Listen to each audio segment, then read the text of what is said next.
One of the most amazing things that I realized from mentorship and coaching is sometimes we just need to have an environment to get high-level people in the same room, to get on one page, to get on one accord, and then amazing things happen. This isn't going to be like a traditional conference. This is more of a mastermind, right? So this is going to be about you all. And so a mastermind principle is two or more people actively engaged in pursuit of a definite purpose with a positive mental attitude that constitutes an unbeatable force, right?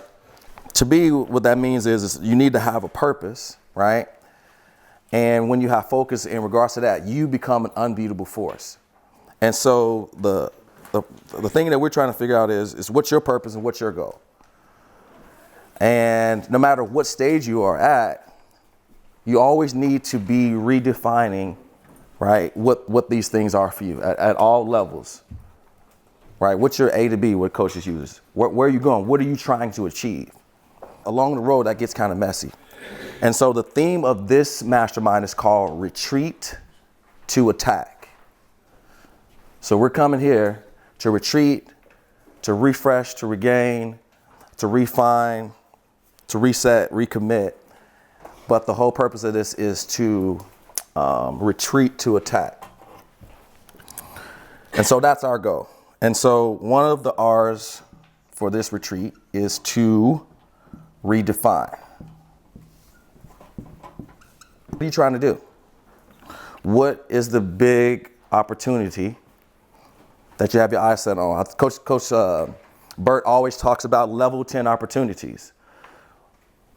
What level 10 opportunities do you have your eyes on? Do you have a level 10 opportunity? If not, it's probably an opportunity to sit down and start to think about those things. See, a lot of times as high-level people, right, we get a little bit of success and we kind of miss this piece, right? So there's a saying that the biggest adversary to great is good. Because once you get good, right, you can shortcut a little bit.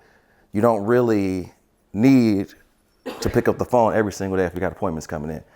You don't need to get to the office early. And once you start having success, we tend to, I wrote this down because I wanted to make sure I said this properly, is we mistake desperation for motivation. See, in the beginning, you're motivated by desperation that you had to get it. You had to make the sale. You had to make the dials. But once you got good and it started to work, right, that's the biggest adversary for grades because we don't redefine and get clarity on what our goals are, right, to resharpen those things. And this is a thing that we need to always be doing. And so the next thing we need to do is we need to reset. One of the goals for this one is we need to get a chance to learn, but also to enjoy the company of other people, have some fun, and just get around other high-level people, right? Just to be in the room. There's just something magical that happens when you get around other high-level people, relationships, business, partnerships, things that I just can't explain, right? That I'm always just trying to figure out, like, how can I get some of the best people just in the room and just watch the magic happen? So one of the things I want to challenge you all is to make some relationships today and tomorrow, however long you're going to be here. Connect with some people, but really connect. Number 3 is to refocus. Set one clear objective and map it out on exactly how you're going to achieve it. And take massive action. You know, in the beginning, you're operating from desperation that seems to be the motivation. But then once you start getting good at things, that becomes a gift and a curse. Because now you feel like everything you touch can turn to gold. So now you start wanting to build a software or CRM, or you want to do all these other things, and you get distracted sometimes from keeping the main thing the main thing. There's nothing wrong with doing those things. But again, making sure that whatever your goal is, whatever you're doing right now is aligning with that, right? And so I definitely, during this process, especially in the beginning, want you all to refocus on what your goals are, define them, and map out a clear plan of action on how you're going to execute them. And this may be the biggest one, which is recommit. recommit. I know we're all kind of at different levels, and I know I have to go through this sometimes, but who just needs to like recommit? You know, just to fall back in love with it again. Get back to the basics. Clear all the noise, all the messages, like all of this stuff, and just get back to the basics to recommit. And so I liken this to my journey of going through fitness, because it's kind of on and off. I do it, I start to see some results, right? See a little bit of a corner of an ab. Somebody say, you know, you feel a little bit better. And then you know what, the next weekend, I'm like, oh, I did good. And so then pizza, tacos, Chick-fil-A, all of those things. And I found myself that like, that was my pattern. I would like get fed up with something, right? You get fed up with it, you get pissed, you get frustrated, and you go hard. And then as soon as you start to see some results, you start taking your foot off the gas. And then that vicious cycle will happen over and over and over again, and you never get out of that pattern. And so it's good to have some of these moments here to recommit. Why are you doing this? It's a good question to ask. It's a good question to ask for everything. Why are you working out? Why are you with the person that you're with? Why are you the business partner that you have? Why are you fighting to see people every day? Why are you doing whatever you're doing? Why are you doing it? See, a lot of times we lose sight of that, which is good, because I just had my anniversary. And, you know, you go through ups and downs. Being married is a full-time thing also. It's a challenge being with someone else. And so when I watch that video, though, it reminds me. It takes me back, because I forget. You know, the children in the laundry and the clothes and all of this other stuff that you have going on. I have to refocus on what my commitment was. I'm like, oh, this is the time for me to remember what I got on, because sometimes you forget some of that stuff. It's like, yeah, I was there that day. That was a magical day. It was one of the best days of my life. And I need to refocus, right? I need to reset. I really need to refine, and I need to recommit. And so for this mastermind, this is all going to be what we're trying to do, but it's going to be based off what you guys put into it. So I have these sheets here, and what we're going to do is we're going to spend a few minutes, everybody filling these out. And two things happen. One is you get your chance to introduce yourself. So everybody participate, please. And then the second thing is to see where you are and where your goals. Now, the best thing about this mastermind is there's no egos here, right? We're all just trying to figure out what our A goal is to our B goal. And we're trying to get clear on that. And then the cool thing is, no matter what stage you're at, you'll start to notice the things that are kind of blocking people. No matter what stage you're at, it's kind of all the same, right? So that just lets us know that we're all kind of fighting the same fight. We're kind of, no matter what stage you're at, we're all trying to achieve something. And we all got something in our way that's kind of blocking us from doing it. Whether it's distractions, whether it's people on your team that are, you know, taking up all their time, whether it's you personally, where you keep getting distracted with stuff, then maybe you need to recommit, maybe you're 1 foot out, maybe you're mad at the business, whatever it is. What are the things that are blocking you, right? And then what do you want to get from this event? Ultimately, this event is going to be as well as you tell us what you want to get out of it. And based off what you say, we're going to go through those things that you say, so that you guys can feel like you got your money's worth for coming to here. And then some things that you're interested in, okay? So we're going to take 5 minutes to kind of go through this, and then we'll start going around the room. I'm trying to find out other ways for just like life balance and how to make this more conducive to me. Just feeling overwhelmed, and I have to pass my stuff off to other agents, and then they don't end up closing it. I had some money in the bank, and so my why wasn't big enough. And so, you know, I just kept operating, and not paying attention to how much the expenses were, because, you know, there was just still some funds there. And now it's getting to a point where I'm like, ugh. Spending time on things I shouldn't be spending time on, meaning non-money making activities. And I need to outsource that somehow. Needy agents blocking, just got a lot of needy agents. They just needy. And you guys that are builders, you know it. Just my mindset. I notice if I don't have enough appointments on my calendar, I kind of get into a little bit of a funk. So I've been in a little bit of a slump for the past month or so. Client retention and closing more of my past leads that I'm not reaching back out to enough, I don't think. I think I lack the desperation that I used to have that Arturo talked about. Sales skills, I've definitely realized that that's one way to increase is just continue to work on my closing. My issue is that I work really hard, but I don't work smart. What am I doing that I'm spending more money on than I should? A lack of discipline, just because I've noticed I don't have a lot of structure and like a system and everything, so it's hard to kind of hold myself accountable when I don't have the stuff in place that I feel like would help. Not using social media effectively, meaning I'm scrolling and not posting. Trying to figure out better staffing constraints with growth, how to do different time management between personal, business, agents, agencies, referral partners.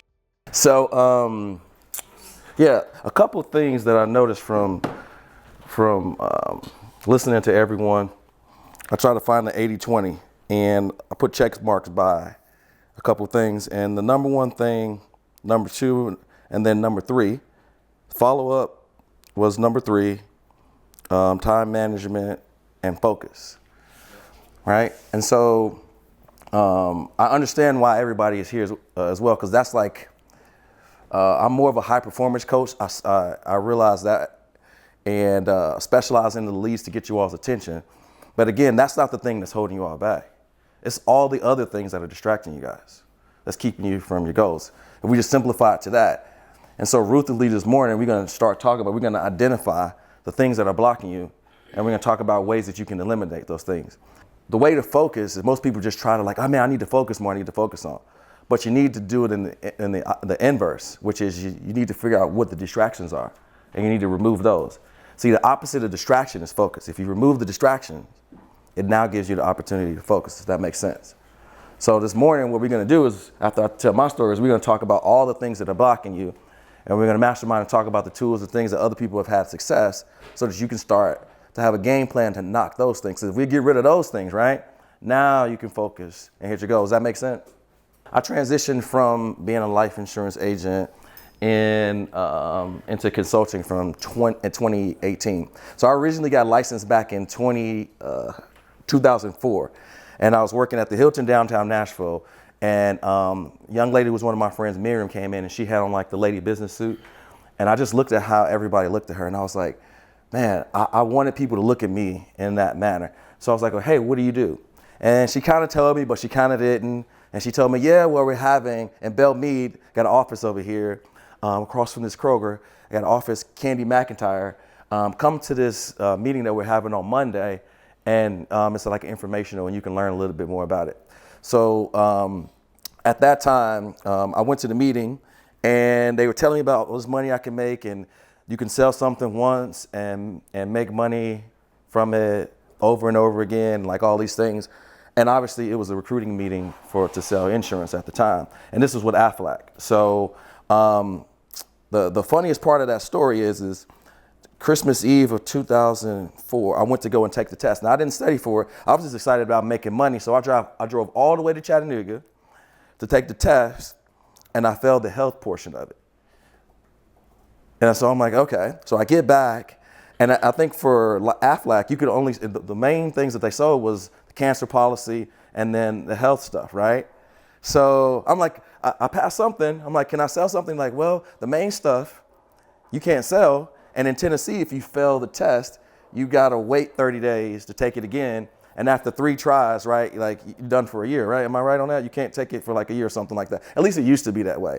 So the only thing I could sell was life insurance at the time. So I'm like, well, I got this one piece of a license. Can I make money off of that? And so that's kind of how I got into the life insurance business in the first place. And so from there, I was still like 1 foot in, 1 foot out, you know, kind of in the service industry and doing this. But it wasn't the industry that was distracting me, it was myself. I didn't have my priorities together, right? I had all these aspirations and all of these goals, right? What they say, you have a champagne taste in a beer budget. So that's what I had, which meaning that I had all these aspirations, but my work ethic was terrible, right? If I said I was gonna do something, maybe 20% of the time I held myself accountable to it. And if I gave somebody my word, maybe a little bit, so my commitment level was really low. And I didn't have structure and attention to detail. And so I was in and out of business from probably 2004 to about 2015. And at that time, I was working at the Southern, which we've been before, and I always reference that building whenever we're around it, because that place revolutionized my life and changed my life, because it gave me an opportunity to have a breath where I had a little bit of income as a server, to then start dreaming bigger. But what it did prepare me for was it allowed me to build relationships, right? I was able to connect with people on a higher level. And then the second thing is I was able to anticipate the needs of others from being able to spend that much time with thousands of people, and obviously you guys get to be around Jack whenever you need anything. That's the skill set that we gained from doing that. And so from there, the same restaurant, Jack followed me over here. And then I transitioned back into wanting to do something bigger. I knew I had this bigger goal. I was like, man, I wanted to do real estate investing. I wanted to do open up a convenience store. So I always had this entrepreneurial mind. And I was like, you know what? I'm going to get back into doing insurance. Went to another meeting and got recruited in again. And I was like, I just wanted to make something for myself. But there was a problem, right? And we talked about this. Jerry's been talking about this for a while, is what problem do you solve? See, we get paid in proportion to the level of the problems that we solve. So the question is, are you solving big problems or little problems, right? Because we all have problems, right? And the difference is it just depends on how big or what level it is. If you solve a big problem, you can probably get, a big paycheck for it. And I realized that I was solving small problems, and I wanted to learn how to solve bigger problems. And the problem that I was having is I wasn't making any money as an insurance agent because I didn't have a way to generate customers and leads. And everybody I asked, the only thing they could tell me was to fight to see people. Right? You need to do more of this. But nobody could actually tell me how to do it. And so I figured out a little bit, but this one day in December of 2017, I got frustrated. And this was December the 23rd. And I just pulled out my phone and I was like, there's at least 2 billion people on this app that I use every single day that I'm not making any money off of. And I bet you that I can connect with some people on here that I know. I was like, I went to Fisk University, and right across the street is Harry Medical College. These people are either making money or they're about to make money, and they got a network. So I started looking through my friends. I'm like, if somebody's connected to this person, I wonder if I can network and connect with them to start doing appointments. Well, that worked. In 1 month, I ended up having more appointments than anybody else that was doing whatever they were doing by like 60 appointments. I had like 93 and the second person had like 30. So I'm like, okay, I got this down. And Nate was talking about this yesterday. He's like, Arturo's the master networker, right? And so I was like, okay, I got that. But the problem now I was having is that I was able to generate appointments, but it was so manual. So I went on a search to try to find a tool. And it started out with Ulink on LinkedIn. Well, the challenge with that is there was a limitation to how many people I could do, and I had to get connected and friended in order to do that. So solved the problem, it started working, but then I couldn't scale it. So it was broken. The model was broken. So it was working, but now I was like, I got to transition into something else. And that's when I stumbled across the Facebook advertising. And once I got that to work, I was like, oh, I'm printing this. I'm like, okay. The compliance department came and sat me down in the office. It was like, hey, you can't say this. You can't use this. You got to do it this certain way. And I'm like, So I've been struggling for 9 months. I almost getting a divorce, barely broke. I'm saying that this money's about to come in. I got this policy that I'm about to write. I'm coming home to my wife and I'm excited. And then she's feeling like I'm lying to me. It's like, bro, this isn't working for me. So I had a decision. And I never forget, because even with the work that I've done, I had written up the day before $500 per month to a Nashville PD officer that was on the table, that I had signed it and it was about to commission authorize, that I had to walk away because I had two decisions. One is take my chances of going back to doing what I was doing before, right? Because I finally was going to make some money and get that commission, or I had to take a leap of faith and realize that everybody else in that room was having the same problem. And if I could get this to work and just get one customer to give me one testimonial, I'll eventually get in more customers. And so that's how I transitioned into consulting. And so, this was my cubicle in my office. This is where I sat every single day, cold calling and kind of networking. And I can remember this day like it was yesterday. Because this is in that roundabout right there in Midtown, right there. This is the Northwest Mutual office. So I'm sitting there and they just put these brand new offices in, and I'm grinding at this time. I'm just working, making dials, and they have the sensors on the wall. There's a new building, and I had to get up and go touch the sensor. And when I took this photo, I had a different mindset. I had the grinder mindset where I thought everybody else was lazy because I was the only one at the office at this time. But everybody else was at home, enjoying dinner with their families or doing other things. And I was still there trying to figure it out and working hard, right? And so this is what I did every single day. This was in the Murfreesboro office, right off of Medical Center Parkway. That was my cubicle there. So I would drive from Hendersonville, which is on the other side, get up at 4:40 every single morning, take 109 to like 24 or something like that to drive to Murfreesboro to be at this office because I wanted my mentor to see that I was dedicated to work so he could pour into me, right? And so with these numbers, we would have these client builders, and I was so embarrassed that I would sit way in the back because I didn't want anybody to call on me. And you could just see back then, even my goals were low. And I wasn't even coming close to hitting any of this stuff because this is the way I thought they needed to do it. I would have these lunch and learns. And the funny thing is, when I was an insurance agent, this is inside the Southern as well, where I was having these lunch and learns and like all of this stuff and nobody was showing up. I was spending thousands of dollars on this. And one day, yes. And one day I got stood up. I was supposed to write like 1,000 or 2,000. I like some crazy big case for me at the time. I was supposed to write a case and the person didn't show up. And I was like, you know what? I was done. It's like, I'm either going to figure this out, right? Or I need to go back to just working full time at the Southern. And that's when I had it. And that's when I figured out this system. And I wanted to see how well it was going to work. So I used the same exact conditions and it went from nobody showing up to getting a room full of folks, right? And you can see this person's paying attention intently. He's paying attention so well, he's got his mouth open and she's so comfortable, she doesn't even got her shoes on, right? What's the difference? It's because these people were actually interested to have a conversation about insurance, right? Because see, as an insurance agent, right, we don't get burnt out in the business that way. We get tired of wasting our time chasing people, right? People wasting our time saying they're going to do something and they don't do it. We get tired of that. And that's what I was tired of. And so my whole goal with this whole process is to flip the model, to actually just have a conversation with people that are just open to having a conversation about insurance, right? Because I can tell, like, when people come into the program, you know, the first thing they say is it's just refreshing when it's like, hey, I called you about this. He's like, oh yeah, I saw that. To just have a conversation, right? You can get excited for your day.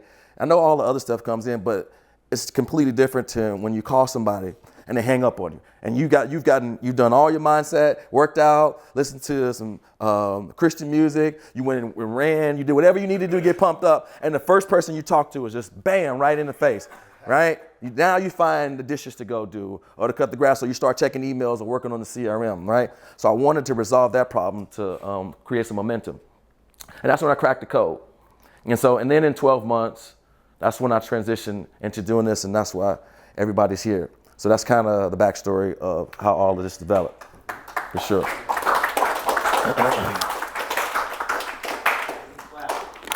So I just got a question. Who feels like they have their schedule or their mindset consistently dialed in? Okay, 1, 2, okay. Who feels like they do the sprints where they have it dialed in for a week, 4 weeks, they can go on these sprints, they can go really hard, and then either just like an occurrence of something that distracts you, and then you kind of like fall off the wagon, and now you're kind of getting back on it, like you go through these cycles, right? Who's having any trouble just getting some momentum at all? They just cannot stay consistent, they're easily distracted, and they can't get things going. Doesn't sound like it? Yes, okay, perfect. So one of the things I learned from my mentor is sometimes we hear things or we say things and we don't clearly define it. It's an amazing thing, like once you define something, you get clear on it, right? And so that's kind of what I want to define today. It's like a lot of people need to focus and they need time management. So we need to define the things that are distracting you. What are they? See, once we get clear on those things, it becomes easy to just remove them, to automate them or delegate them, right? So that's what I want to talk about today. So my question for you all, and this is a group exercise so everybody participate, what's distracting you? What are the things that are keeping you from your goals? Agents.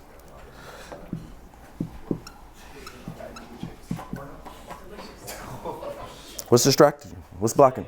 Follow-ups or carrier kind of stuff. Back up, yeah. These things are holding you back. We need to figure out what they are so we can start to eliminate them.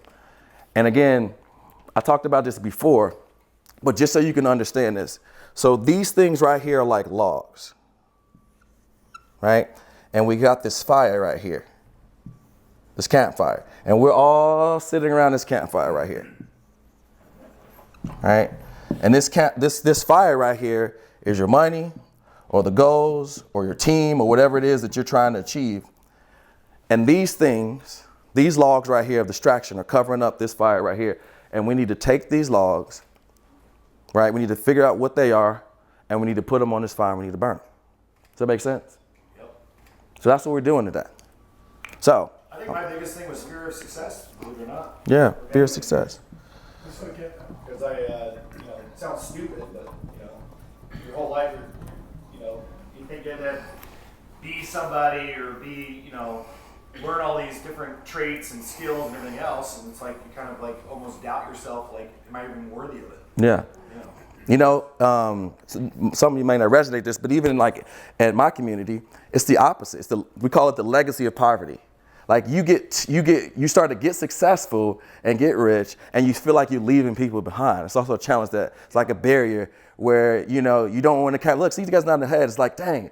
And it's very interesting. And I learned this from working with a mindset coach, that all of these things are limiting. So, see, the thing about principles in physics is every principle in physics is a microcosm of everything else. So they all work together, right? So the same principles that allow the plane to fly will also allow your business to grow or your finances to soar. They all apply in a certain way.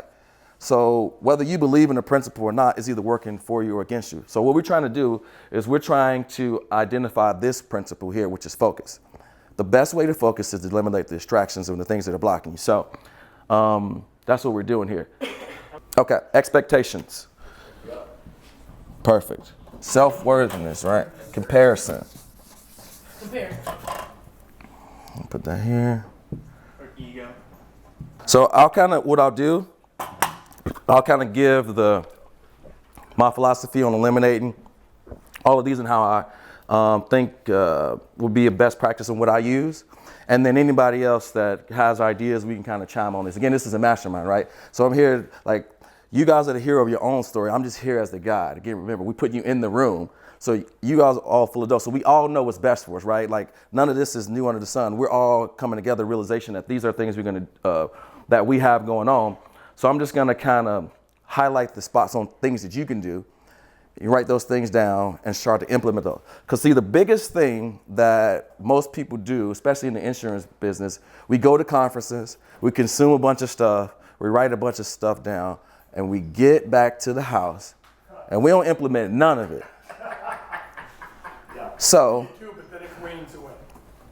exactly. So it's commitment. So what I want to just give people clarity on is like, eliminating like one of these can just unlock unlimited potential for you, right? Just unlocking one of these distractions.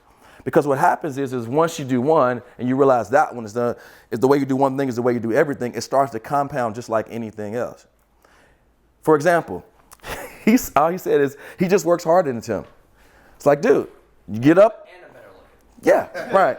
And so the point is like, pick up the phone.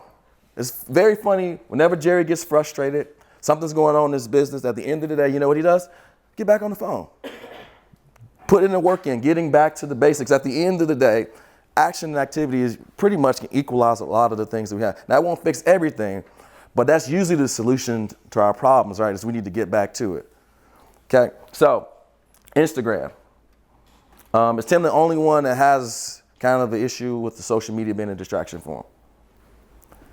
So for me personally, from a high performance standpoint, there's some settings in your phone that you can set it for 15 minutes, 30 minutes, 1 hour, that it'll automatically, like you can be scrolling on it and it'll let you know that you've kind of hit the time limit for the day. Does anybody use that besides me? What time limit do you put on there? I got it for 15 minutes. Yes. And so, but here's the thing. Awareness is the most powerful thing that we have, right? Perception, the way you perceive things. It's not even about putting the timer on there. It's showing you how much mindlessly you lose the dissociation with time, that you're not even aware of it, that you've been on there.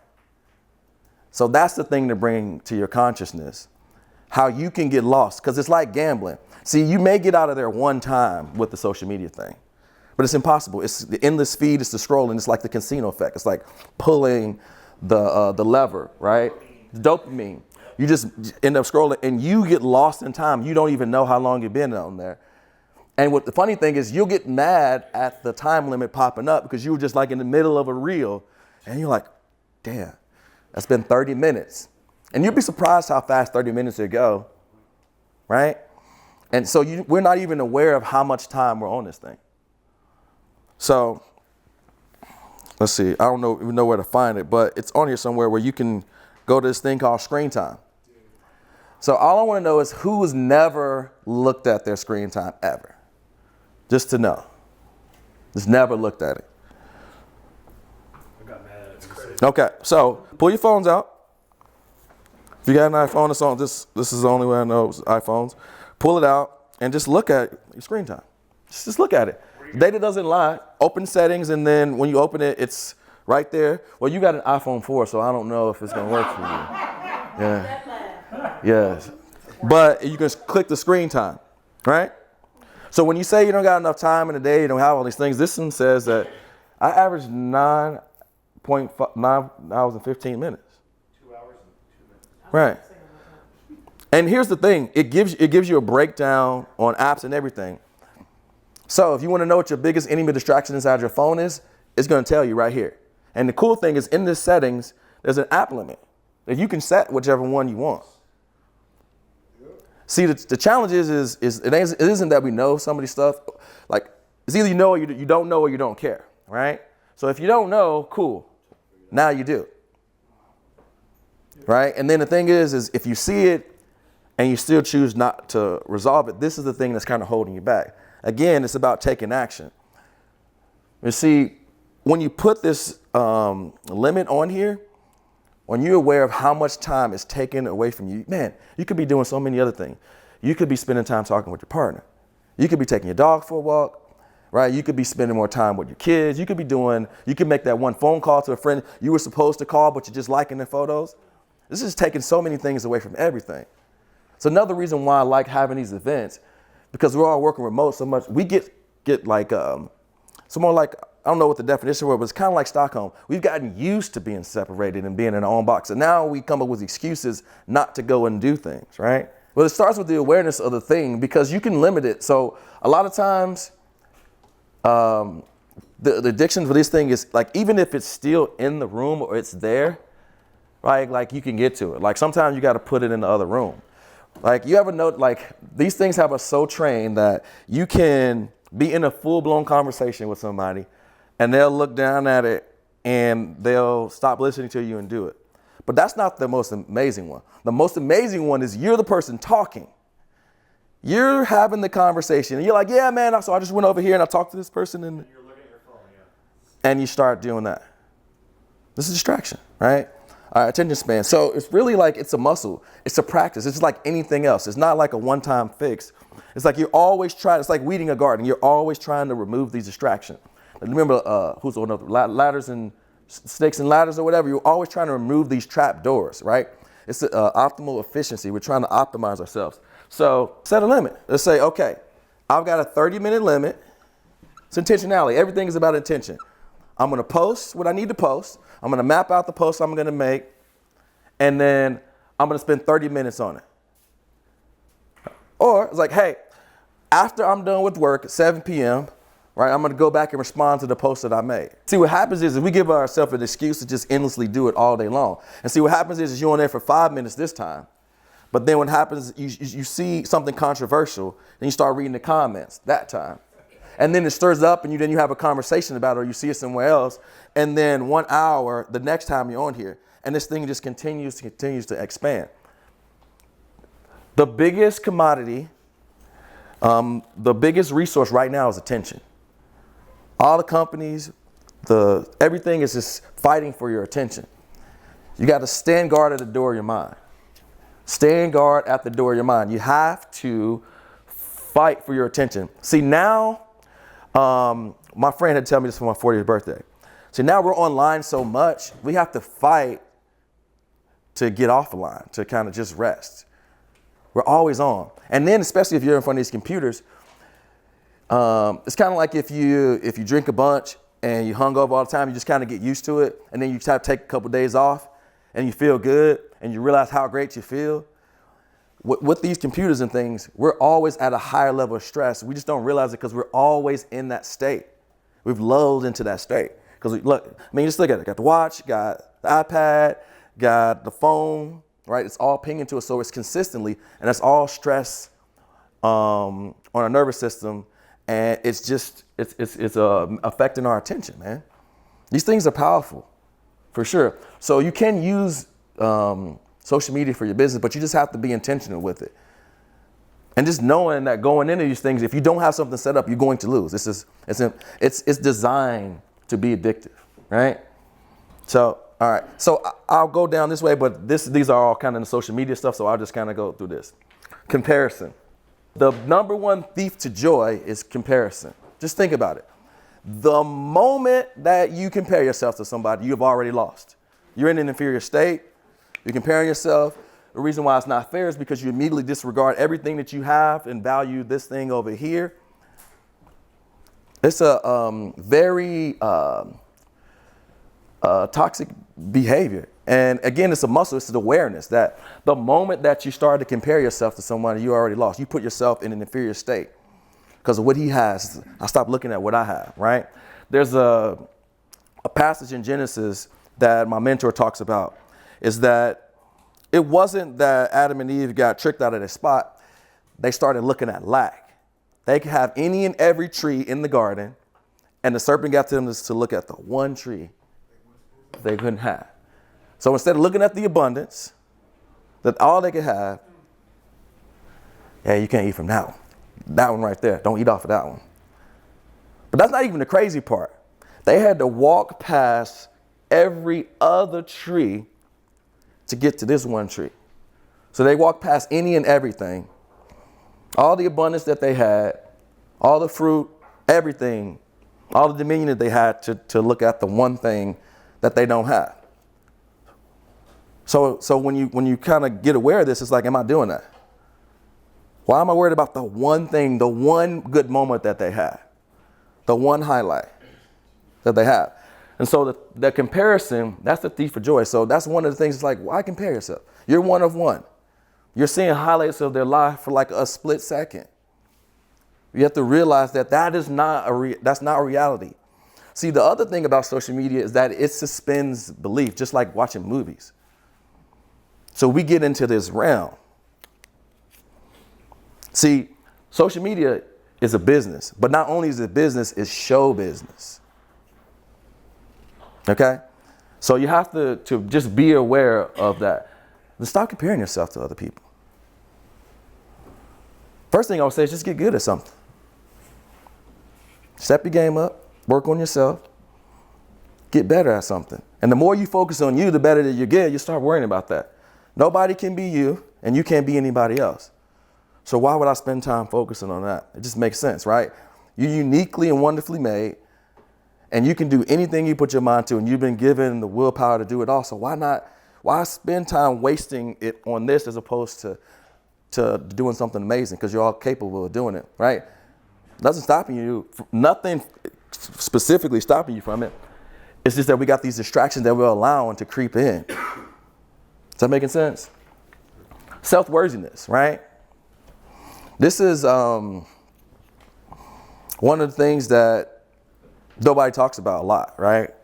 Because we're all, want to be seen with an image, right? That we all got it together. But we all got things going on. And one of the things I just like to share with people is that your experience of all the things that you have gone through, all the pain and all of the turmoil, if you've had that, if you haven't had those things, great. But all of those experiences make you uniquely who you are. And that's what makes you an expert in the thing that you're going through. See, again, Jerry says that we're problem solvers, right? Well, what problems are you solving? You're solving your own problems. You become an expert in that, right? Evan had a problem with something. He was fed up and frustrated with it. He could have sat around and complained about it and called his upline, quit the business and done all those other things, but he decided to take ownership of the problem and come up with a solution, right? So that's what we need to do, you know, and we're worthy to accomplish and have any and everything that we want. I mean, it's in Genesis, what is it, like 128? It tells us we can have everything. I spoke a bunch on that the last time. I think the first conversation I had with you guys was like that, on that. We deserve it too, right? And so if we put the work in on the things that we want, it usually works out for us. It's kind of that way, right? Because it's supposed to.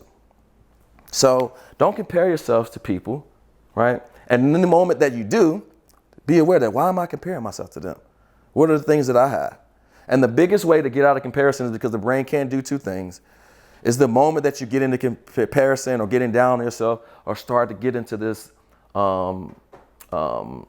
thing of self-worthiness, of not feeling worthy, is to get into gratitude. What are other things that you do have? See, no matter what we all have going on, there's somebody that would trade places with us in a heartbeat. You might not be able to see them. They may not be in this country, but there's somebody that would take your hardships in a second, right? And the moment that we start realizing that the things that we are focusing on, because we have goals and we're driven, well, we got to look back at where we came from. We got to look back at things that, like when you were coming up, what you didn't have, what you've been fighting for. Is this resonating with anybody? I know I'm kind of going on the riff, but y'all getting this? So number one thing is you got to get back into gratitude, right? Social media kind of covered that, applying all those things. Wasted potential.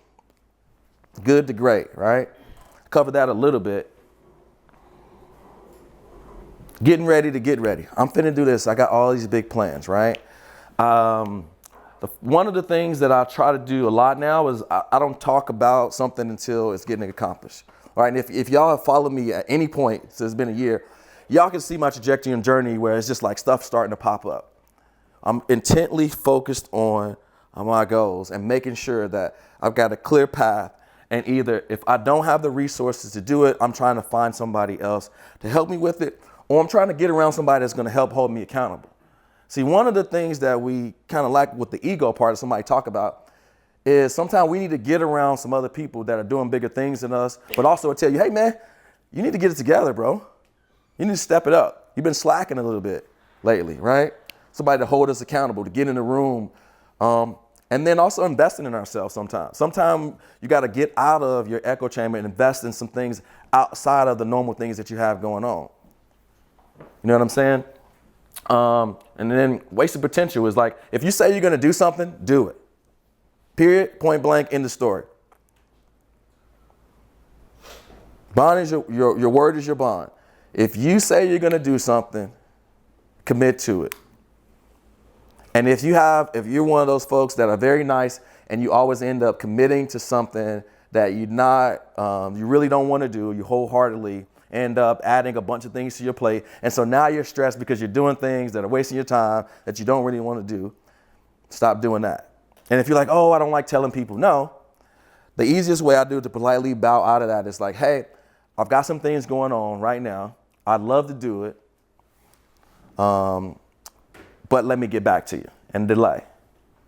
Or you can say, I'd love to help you out with that, but I just got a ton of things going on right now. Any other time besides now, I would 100% be in it. But right now, I'm focused on the goal, and I'm really so close to reaching it that I just don't have the time right now. Hope you can understand. And the cool thing about the word no is it's a complete sentence, and you don't owe anybody an explanation at the end of the day. We want to give someone one, but at the end of the day, you really don't. See, we will inconvenience ourselves, right, at the expense of making somebody else so that they don't feel uncomfortable. And then we spend our time groveling and in pain and suffering in silence on those things. There's only so many hours in the day. Anybody over 40, when you get over 40, you start realizing how much time you got left. Time is very valuable to you. So you got to protect it, right? And you just realize how much time and potential was wasted on your youth that you could have got a bunch of things done. So with this one, if you say you're going to do something, just do it. And don't talk about it. Don't tell people what you're going to do. Excuse me. Don't tell people what you're going to do. Show them what you did. And when you live by that, I learned that from Apple. They get all the engineers in the room and they're working on projects and like, okay, we got this going on, and nobody is allowed to talk about it until some resemblance of something is already put together, some prototype. He's not his head because he knows what I'm talking about. So don't talk about what you're going to do. Show them what you did. Make sense? Good stuff. Death by 1,000 cuts. This one was probably one of the most difficult ones that I had to overcome from working from home. So everybody, I know Nate's got an office upstairs that's huge, so he can kind of lock his doors. Anybody else got an office outside of their house that they work from? So we talked about this before. A lot of times for the guys, right, we have to have a conversation, right? We just kind of go and run off and do stuff, and we don't have a conversation, especially with the significant others. Hey, the laundry need to be taken out. Hey, this kind of broke. Can you fix this? So we run into a lot of things that aren't money generating activities that we can do. And we just got to set boundaries for those things, right? Need to have time blocks for those, and then not allowing those things to distract you, right? So the first thing you got to do is define what are the money generating activities that are going to get you to the goal that you have set. What are those things? It's maybe 5 things. It might be 3. Usually it's just 1. So the first question is, am I doing something that's going to get me close to my goal, right? Delaying it or taking me in the opposite direction? And if it's doing a lot of the 2, guess what? Should you be doing that? Yes or no? No. It's very simple, right? Do I need to do this right now? And that's a good question to ask if it's your partner that's keeping you from doing stuff. Does this need to be done right now? Is this an emergency? And guess what? 98% of the things is a no. Can this wait? Just wait a little bit. I'll be happy to do it. I'm working on something right now. Can this wait? Does that make sense? So the death of 1,000 cuts. And I struggle with this a bunch with other things. Like I hated to go to work. We talked about this at the last mastermind. Jerry had a mattress. When he's on Zoom, he had a mattress behind him. And I'm like, man, you need to make your space proud, a space that you're proud to show up to every single day. So your environment plays a bigger part and portion into productivity and time management and getting things done than we really realize, right? So you got to make sure the environment that you're in is conducive for the terms and the goals that you're trying to achieve. So if you're trying to look like a professional, you're trying to help people with money and management and all these things, and your office looks terrible, you got on a wrinkled shirt that you just pulled out of the hamper, the lighting's bad, you haven't set up your room, do you feel like a professional? No, you feel like an imposter. So, I mean, you don't have to go out and do anything crazy, but man, like clean it up, get a nice light, get a lamp. You'd be surprised what one picture would do to the wall. Right, so all these things are activation points for you getting into a state. So if you were a fighter, right, like say Derek and I were going to do an amateur boxing fight, right? And we need to get into a state. So he stays at the house with the wife and the kids, and he works out whenever he can, right? She still makes the dinners and, you know, the tacos probably. They eat those. They go out and hang out with the family on the weekends. And that's his preparation for him to get to his state. And I go and live with the dudes. I go and live at a house with all guys that's like a fight house. And we train every single day, right? I go and run and I eat healthy and I'm ready to go, right? No matter the skill set, what's the probability of me winning the fight versus Derek, right? I set myself up for success that I get into a state. So a lot of times what you do have to do is you have to set your environment to a state, right, that can put you in the mode to be as a peak performer. So cleaning up, making your office look good, because it's about being proud, right? I told the story before, but Russell Brunson had a story where his dad on a Saturday asked him to to go outside and wash the car. His dad's watching the game. He's like, hey, son, go outside and wash the car. And he's like, okay. So he goes out, he washes the car, spends about an hour and a half washing the car. And then he comes back in, his dad's still watching the game. And he's like, hey, Dad, I'm done washing the car. Can you go out here and check it out? Dad's still watching, he waits till the play's over, and he looks over at him and he goes, Russell, did you do a good job? He goes, yeah, I think so. And then he asks him, are you proud of it? Then he kind of looks puzzled and he kind of turns to the side and he thinks, and you can tell you know what the answer is, right? Usually the parents kind of already know they ask you a rhetorical question. So he says, go back out there, wash the car until you're proud, and then you're done. So, are you presenting yourself in an environment where you're proud, and are you doing the work every single day that when you get done, you made yourself proud? So, death by 1,000 cuts with improving your environment. And then the other thing is eliminating distractions. Like some of that stuff is just not important. If it's not a money generating activity, just don't do it. Delay it. And I know it may be a little bit of frustration with the partner or the spouse, or maybe if you got a little bit of OCD, you can't do it. Then you need to set a time. It's like, okay, I'm gonna spend 5 minutes doing this and then I need to get back to it. Some people can't help it, I get it. But you need to eliminate the trap doors because it's all just distracting from your attention. And then at the end of the month, you're mad about everything else, but internally, deep down, you're just mad at yourself because these things wasted your time. All right? Family. So depending on what kind of situation you have, I just follow this the same way, right? Make time for family, block it out, make it intentional time, but make intentional time for your business. Right? If you have a goal and you're trying to achieve it, you need to protect this time for your business, go hard, and then intentionally have time for your family. Right? So we kind of bounce back and forth sometimes and doing this and doing that.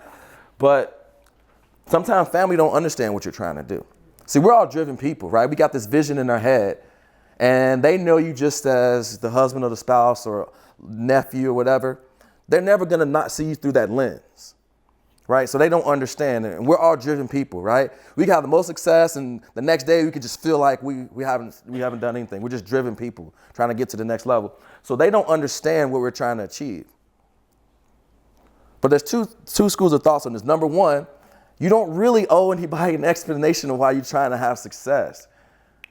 You can explain it to them, but they're still not going to get it. Now, you need to make time for the family dinners and this and that, but don't let this distract you too much. Because quite frankly, you can provide a bigger and better experience once you hit the goals that you're trying to do. And then some people, man, you know what? You just need to cut off. The toxic relationships, the people that are needy, family, friends, whatever it is, if it's not serving you, it's time to just let it go. Just put some space in between them.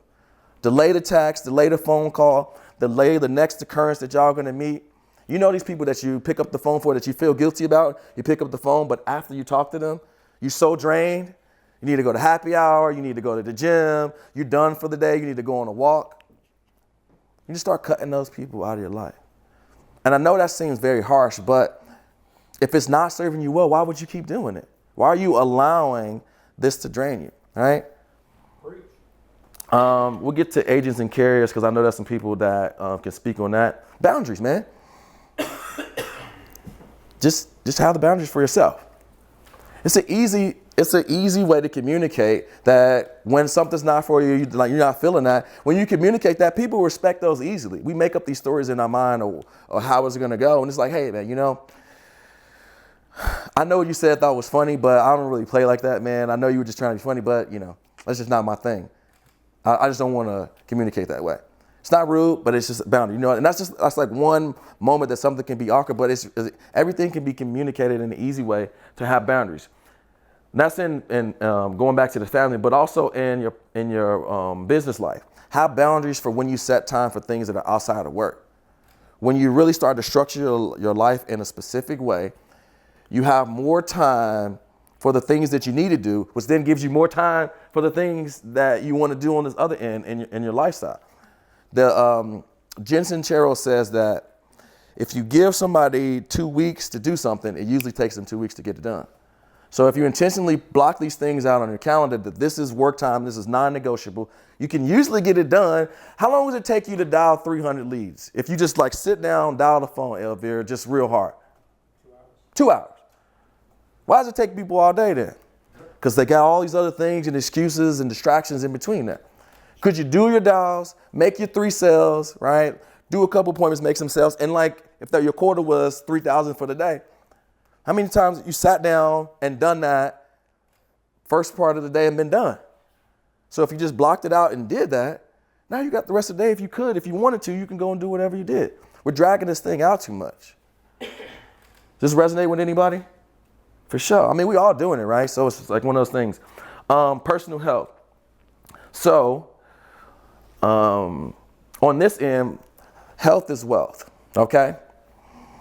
Right? So to talk about the time is the most valuable asset. And we say time is money, but time is more valuable than money. Because see, you can get more money. You can figure out ways to get more money. And you can try to buy back your time when you have more money, right?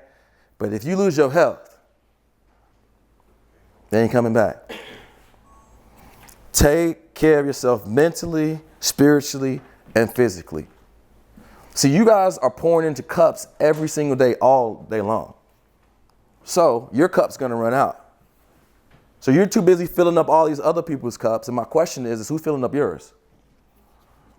Or are you filling up your own cup?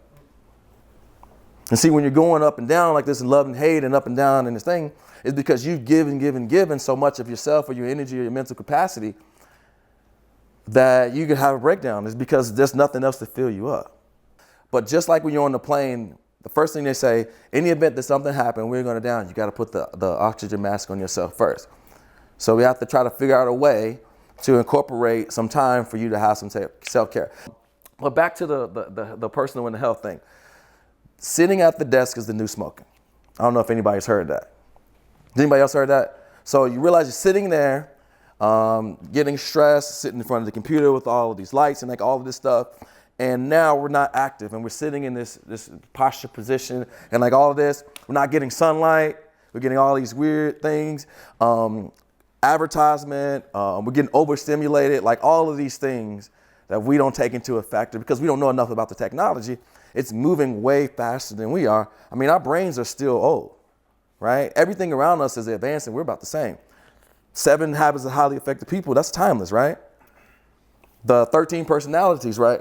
16, that's timeless, right? All of these things are the same because we're not advancing. Everything else around us is. And so you have to be aware that you need to get some movement in. You need to get some sunlight. You need to have some fun. You need to stand up. You need to drink water, have some healthy things. Like all of this stuff is important in regards to everything.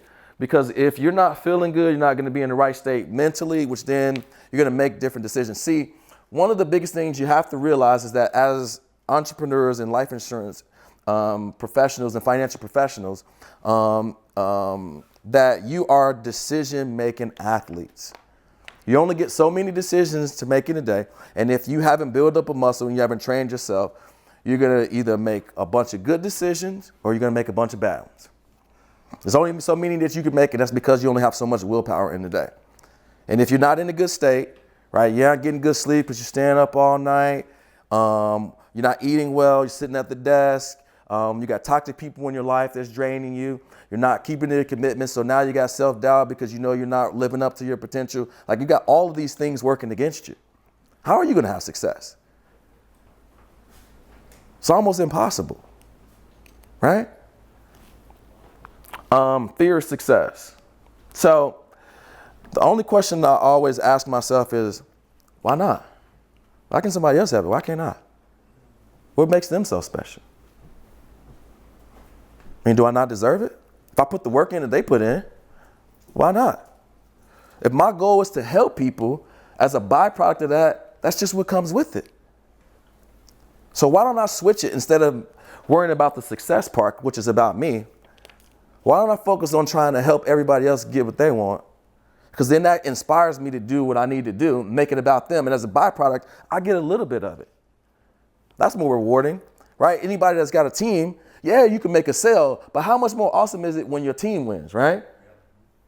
I've seen you post this stuff before. When someone else wins, you get to celebrate with them. So maybe we need to look at this thing a little bit different. One of our problems sometimes is we're all me, me, me, me, me. The only problems that you solve is me problems. When's the last time you served somebody? When's the last time you just done something that's out of your way to just go and serve? Just selfless, just to be a service.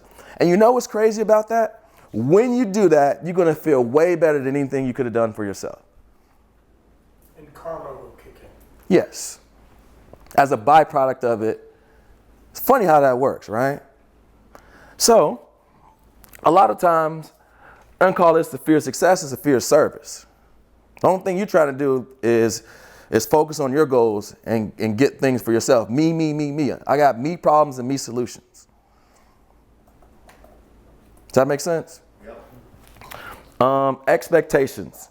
This is setting expectations for yourself and other people. Right? So, in the sales call, right, the first thing we want to do, figure out why they're on the call, and then we need to kind of let them know how this is going to go. Like the most successful people do that because they want to let them know what's going to transpire on the call. And then the first thing they want to do is ask them, right, does that make sense? Right, you want to get that objection right up front. And Jerry's going to talk about this tomorrow. But the first thing you want to do is I want to know why you're on, and then I want to explain to you, here's what's going to happen. And I'm going to ask you for this, and we're going to see if it does this, that, and that.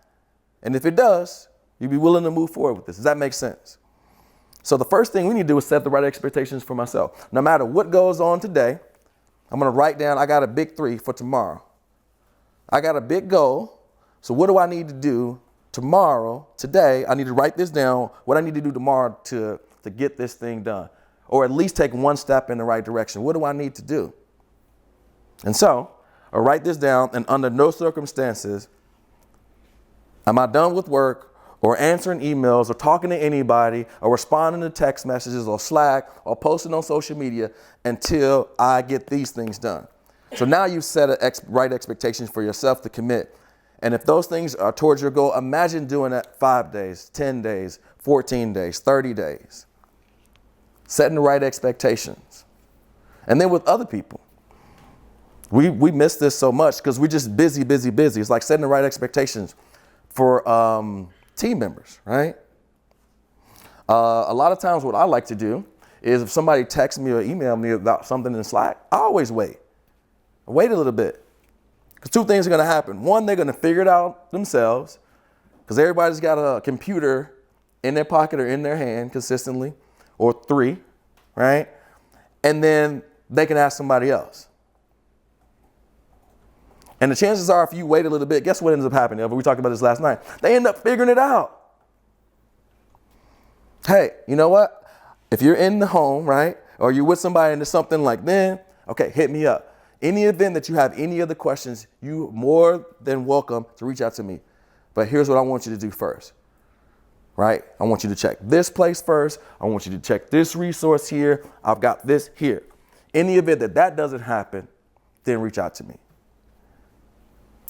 Who needs to have a conversation with somebody like that that's just sucking you dry, that's reaching out to you? Setting the right expectation. And the thing is you're not paying them attention, is that like they're getting the result without becoming the person. You're robbing them from doing that. So you're stunning their growth because you need to be there. But what happens if you're not? What's going to happen? Make sense? Cool. It looks like I kind of covered all of them. We got the agents and the carriers. So who has agents under them that they'd like to share in regards to how you manage a team effectively and efficiently, communication, cadence, any of that stuff? I mean, you guys know I'm pretty hands off. I like the JP Morgan approach where everybody is a CEO and everybody kind of runs their own ship. So I don't like to babysit. So if they have an issue, we'll get on the phone call, and I think I was talking to you. We talked about that last night. I give everybody 5 minutes, and if they kind of, go above that threshold, I'm like, hey, I gotta go, because there's so much to do. But most of the time, you can fix whatever you need to in 5 minutes, and that's not being mean. It's actually doing them a favor. And we were taking expectations. It's clear, precise expectation. Here's what's the problem. Okay, here's where you got to go get it, and then here's where you got to go take care of this issue. And at that point, if they want to talk about something else that's not really relevant to the issue, I cut it short, because a lot of times agents just want to just throw up on you about their personal lives. So you need to cut it short. But in the beginning, that was the hardest thing for me to do, is just be direct and be like, hey, so I got 5 minutes. Because I felt like I owed them something. And I've outgrown that over time. Dope. Researching stuff for carriers, Jerry. What's your philosophy on that? I don't care what IMO you're with or you're not with or anything. There's carriers that, dude, it doesn't matter. Just get a couple carriers and write the hell out of it. Like, pretty much all of them are approving and they're competing against each other. So I have 1 million carriers, and it's the dumbest thing ever. Like, I write like 3 people like consistently, right? There's always one-offs. My whole life, the last 3 months has been about what's the problem, right? So if it's like, hey, I'm consistently running into this problem where I have a bunch of clients that, have this condition and I can't get them approved, then sure, let's do something about it and get approved with a couple carriers, not a big deal. But most people's problem is not that. Most people's problem is they can't make sales to make money to keep themselves going, so they find themselves complaining, right? Same thing with agents. Like, if you get on a call with an agent, like, okay, what's the problem? Okay, your answer rate sucks, your leads suck, your life sucks, okay, whatever. Like, I do feel like if you're building a team, you do owe them a little bit because you're making an override on them, right? So you owe them a little bit of, you owe them your time and your help, right? But like Albert said, you don't need to freaking listen to an hour and a half worth of complaining. Like, just solve the problem. So I don't really see agents as a blocker. I wasn't really here when we made the list. The biggest blocker I see that's not on there is your mental. Like, I'm kind of shocked. I'm actually glad I skipped that part, because like, we all have mental barriers and blocks, and a lot of that can simply be solved if this is right. Right. So what about like researching stuff for carriers and looking up information and stuff like that? When are you doing that stuff? Yeah, so I was sharing this with somebody earlier, man. So like, there's let's just say veterans, right, or carriers or whatever. We call it night school. So our Zoom is running all day, all the time. Probably running today. Somebody's on there, I'm sure. During the day, I'm dialing, especially when I had desperation. Okay, this is be real. When I was desperate, when I first started, Derek and I were the only ones on the Zoom, and we were dialing, we were figuring it out, we were calling, we didn't know crap about veterans, we didn't know, man, I barely knew the different branches, to be honest with you. So like, I was like, I don't even know what's going on here. Like, what is this? And at night, like after the kids went to bed or whatever, right, we did our husband and dad duties. I would tell my wife, hey, I can't watch the show or whatever we're watching tonight. I gotta go back to work. And that's when I went and got a PhD in everything I could in veteran services. And I did the same thing with products, right? People would ask me, how do you know about this product, these plans, and all that? I'm like, man, I went to night school, right? I did it for myself, and then I got on calls with different carriers when I had to. But I mean, if you want to be a real business owner, right? I think Solomon said it. Like, they ask you, what's your company? FFL is not your company, bro. You're your own company. Right? like you're using FFL as a platform to get you there, but none of us here work for FFL or Symmetry or World Financial, whoever, Equities. Like, we don't work for them, bro. Work for us. That's the whole beauty of this business. So take ownership of your business. Yeah, for sure. And I looked at the carriers in a completely different way, as a blocker of time management, right? How many times we're on the phone with carriers and we're spending 15, 20 minutes more? To me, getting a virtual assistant to make those calls is a better use of your money. Yeah, I don't even know. I haven't dialed a carrier. So I don't dial carriers. With the carriers, like when I started, we talked about this last night, if I didn't know something, I would call the carrier and I would say, hey, why should I sell you guys? And tell me everything about it, right? And so I don't know everything there is to know about each carrier or my agents. I'm like, hey, I don't know, man. Call them, find out what it is. And the other thing is, adding to what what you're saying is train in groups and build a relationship individually. That way you don't have to repeat the whole thing over and over and over again. So that's going to conclude the first session. Hopefully, again, the whole purpose of this is we want to achieve focus and clarity, right? We need to eliminate some blockers and some distractions.